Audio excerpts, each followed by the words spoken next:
Now, if you followed me over the past few years, you know I love to have fun at the expense of the Cleveland Browns. I call them the skid marks. Like, I need them. They help complete me in my football life. But there's another really crappy, poorly run organization that certainly does a lot to help fill the void in my life. And that is, of course, the Jacksonville Jaguars. Which, dare I say, the jack-offs of Duval County. Like, what's the difference between them and the Cleveland Browns? The Jaguars have had a few seasons where they've actually enjoyed a little bit of success. A lot of other seasons that they've just been a joke and a farce. And they now continue to be a joke and a farce. But they're not all the way there to skid marks level just yet. But you just got to ask yourself, like, how much longer is that actually going to be true? Because my God, is this Jaguars organization a raging dumpster fire now? And if you're a Jags fan and that bothers you, what the hell is wrong with you? It's not your fault personally that your team is a dumpster fire. But you have to call it the way you see it. They absolutely, totally, and completely are. They have an incompetent general manager who still somehow continues to have his job, all the while keeping a head coach who does his best to drive everyone to the point of insanity where they don't want to be there anymore, to the point where somebody like a Ronnie Harrison posts that he's happy to be out of a place like Jacksonville, and he went to Cleveland! The Skid Marks! It's so bad in Jacksonville that somebody would rather go to the Cleveland Browns. Like, Jacksonville is quickly becoming its own equivalent suck of vortex of the National Football League. Like, look at the way the 2019 season played out. They went out there and basically bid against themselves and overpaid to bring in Nick Foles because, hey, we want to make a statement that this is our guy. Like, this is the type of clown school shit that should get a general manager like David Caldwell fired. Period. That's it. You already screwed up on Blake Bortles and then doubled down after mistakenly taking him third overall because you're a moron. Then you gave him an extension, which meant you had to eat a bunch of cap space because the dude was garbage, hot, steaming garbage. And as soon as you got past that fluke 2017 run, obviously everybody figured it out, what they already knew anyways, but apparently you didn't because, again, you were a moron. Then you go out there and you pay big money for Nick Foles and see very little return. Gets hurt in the first game to the point where it's just like you look at this organization and you say, this is a perfect example of negligent ownership leads to incompetency in the front office, which leads to crappy performance on the field. Hence, you saw what happened a few weeks into this season. Jaylen Ramsey, it's not just him showing up to training camp in a Brinks truck wanting to talk about getting paid. Like, the Jags, of course, did what an incompetent organization does. They take a guy in the top 5, he becomes a star, and then a few years later, because they don't want to pay him and they pissed him off because their head coach is a tool, they trade him away to another organization where they get 2 first-round picks back, but those 2 first-round picks probably aren't going to be as high. And then they ultimately spend a top 10 pick the very next year in the 2020 draft on the same damn position. Why? So the vicious cycle can continue all over again? Like, give me a break. Like, you had the whole Minshew magic kind of phenomenon creep in a little bit. This is a good story. 6th-round pick from Washington State. He's got the mustache. Like, there's a cool factor to him, I'll admit it.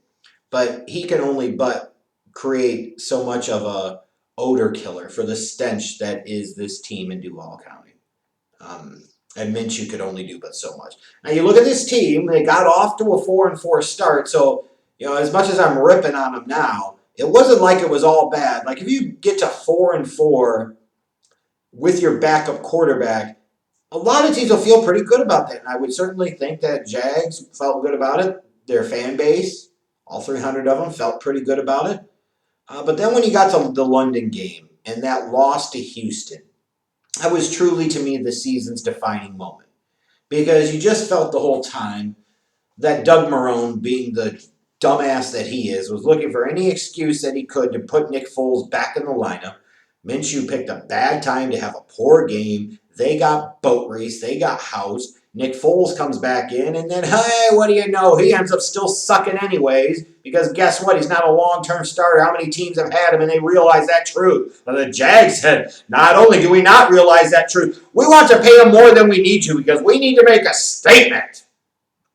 So after that 4-4 start, you lose 6 of your last 8.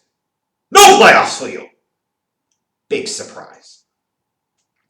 So in this offseason, one surprise to see them want to move on from the Nick Foles mistake. Unfortunately, they haven't moved on from the general manager head coach mistake for reasons that are unbeknownst to me. Apparently, Shad Khan must like looking at him. I don't know.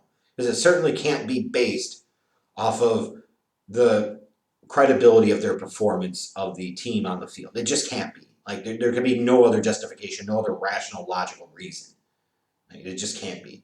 But Nick Foles was traded because they found another sucker in DUVAL'S to take on Nick Foles, because that's what dumb organizations do. They take on other dumb organizations' mistake and think, oh, we know better. We're going to make a difference. And Nick Foles is starting the season on the bench for the Bears.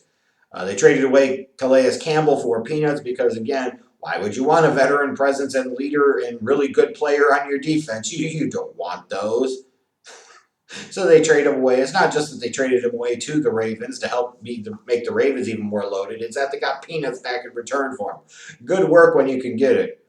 And then just a little bit ago, we know that former first-round pick, top 5 pick, Leonard Fournette, who was a big catalyst to that deep playoff run they did make in that 2017 season, he was released. And as much as you might say, well, it was time to move on from Fournette, it was time for this, it had only been 3 years.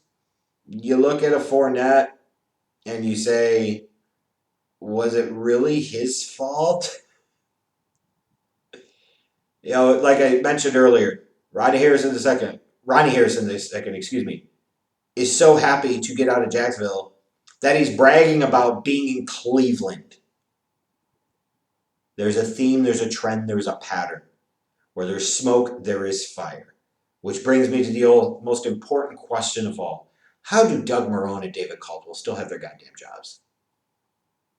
How are they still employed?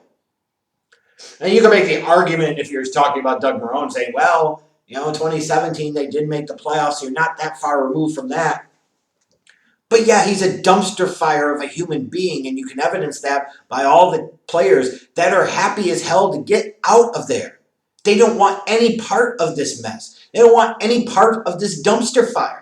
Because they know that this guy is not a leader of men. They know that he does not even treat them like basic, decent human beings. And you can say, well, what a bunch of big babies. Like, you look at our politics in this country. It doesn't matter what side of the aisle. Look at those big babies, and they're all wealthy off the taxpayers' back. But somehow it's a big deal if the athletes are big crybabies. Give me a freaking break. But then you look at David Caldwell. You just think about this. Look at his first-round picks from 2013 to 2017. Luke Jokel, Blake Bortles, Dante Fowler, Jaylen Ramsey, Leonard Fournette. What do all of those guys have in common? They're gone. That is half a decade's worth of first-round picks that now, going into 2020, aren't on the damn roster anymore. These are supposed to be the stars. These are supposed to be the building blocks. These are supposed to be the marquee guys that carried you through a whole decade. None of them's there. You traded away Dante Fowler for peanuts. You traded away Jaylen Ramsey. Got 2 first-round picks just so you could take your own first-round pick at number 9 to draft a corner in C.J. Henderson. You traded away Dante Fowler so that way you end up taking Clayton Chase on at 20. The year after you had taken freaking Josh Allen. All the while trading away Yannick Ngakoue and not even getting a first-round pick for it. And again, another guy that was disgruntled there in Jacksonville. Unbelievable. And then just releasing Fournette after 3 years when he's a first-round pick. Was he really that big of a bust where you couldn't find somebody that would have traded even a 6th or 7th-round pick for him? Like, how do you defend this organization if you're a Jags fan? How do you sit there and think that they're anything other than a dumpster fire? Like, what's your reason for hope and optimism this year? Minshew magic, Minshew mania is going to run wild, brother. Is that what you got? Because otherwise you have nothing. You say, well, you got a couple of marquee defensive players potentially. Potentially. You do have Josh Allen, who I like tremendously. You've got Miles Jack. You know, maybe you hope you get something more out of former first-round pick Taven Bryan. Maybe. Maybe you hope C.J. Henderson and Clavon Chason can come in and be impact players right away. And who knows, maybe they can be. Maybe they can be. But your GM is a queef. Your head coach is a brain fart POS. 5 years worth of first-round picks gone. Not there. With nothing now to show for it. And then it's like this team is intentionally trying to sabotage Gardner Minshew. They're saying on the one hand, we believe in him and we're going to be behind him. That's why we traded away Nick Foles, not because we were really frickin' stupid even to overpay and sign him to begin with. But where the hell is his help? Where's the running game? Where are the options in the passing game? Is Laviska Shenault going to save the day? You can say, well, what about DJ Chark? Okay, well, what about him? That's one dude. Like, this is blatant tanking on the one hand, but on the other hand, it's not, because it's just general David Caldwell, Doug Marrone incompetence. So you're tanking for Trevor, or losing for Lance, or fucking off for Fields, jobbing for Justin, however you want to put it. Like, you'll come up with your own hashtag when you determine who you think is the number one quarterback in the 2021 draft. They're doing it. I don't even think they realize they're doing it, and that's how big of a problem it is. As a general rule, if all the players don't want to be there anymore, it's not the players, it's you. What do I think the Jags are going to do? I think they're going to suck hind tit this year. Can't you tell? This is a 3-win football team. Maybe if they get incredibly lucky, they'll win 4 games. Like, really? Looking at this team on paper, other than delusions, smoking that Chiba, what in the hell makes you think that this team is going to be any damn good this year? Doug Marrone. He's the guy to get the... I can't even finish it. That's how stupid it sounds. Give me a break. The Jags suck. They're becoming the jack-offs of the National Football League, and in fact, they might already be.